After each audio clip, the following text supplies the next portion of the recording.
a trainer's point of view, is there any sense of relief now there's not a Cyclone operations doing the promotional side anymore, because you can just focus purely on the training? Not necessarily. I think we did a fantastic job. I think I saw your tweet the other day. We didn't retweet it, did you?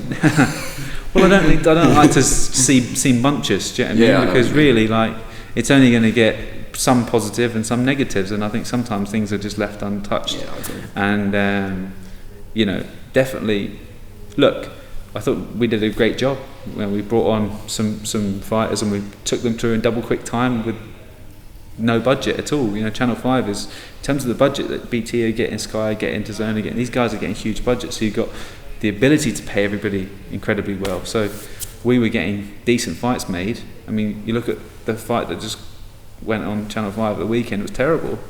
You had Josh Taylor fighting Victor Postel on Channel 5. It was a fantastic operation. We did a great job and selling out arenas and doing good stuff. So with minimal budgets. So I think we did a great job, but I don't think it's it's a small industry with powerful people involved, and I just don't think you can really compete with those big boys, because there's only a few networks that allow you to be able to compete with them.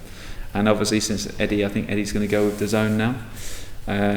Sky are now a free agent and stuff, but no, we've but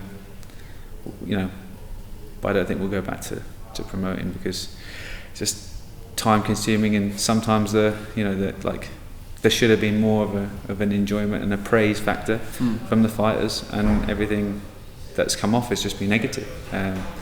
But all of these fighters are now superstars, so it's weird how that just happened. And you mentioned Josh Taylor there.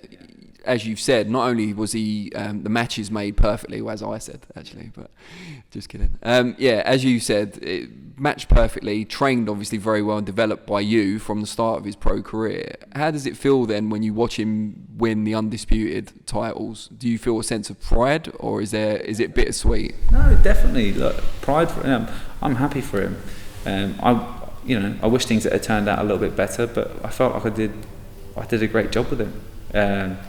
From a trainer's perspective, I think Dad done a fantastic job with him from matchmaking and management's perspective, and so did my brothers. So I can sit there and actually be proud of the work that I've done. And there's no needle between me and Josh really. We're not going to be friends, but I don't sit there wishing he's going to get beaten, because I generally don't. I want the best for him. And a few years ago, not even 18 months ago, I wanted everything for him. Now I'm not going to just suddenly not want that for him. Do you know what I mean? It's just because I'm not involved, it doesn't matter. It's just he deserved to be undisputed champion, because I always believed he was the best in the division, and he went out there and did it. So happy for him. Do you know what I mean? I'll have to just get the undisputed crown with Lawrence.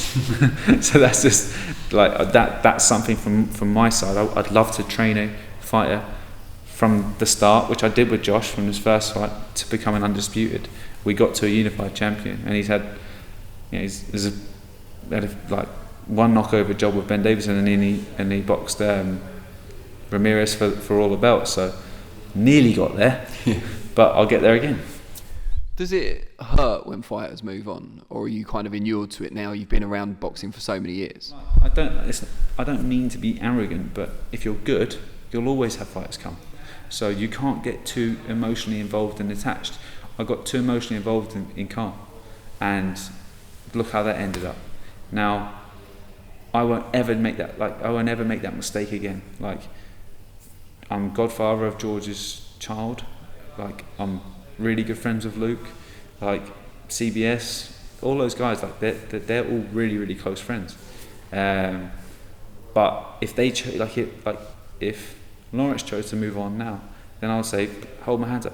I did a great job for you, And hopefully they don't, but that's just the way it works. Sometimes it's not even them that's doing it. It's pressure from another person. And I know deep down that it wasn't pressure from Josh Taylor. It was pressure from somebody else that was forcing Josh Taylor to do that, and also my position not to work with another outfit. So I said, no, look, that's fine. That's just the way it is.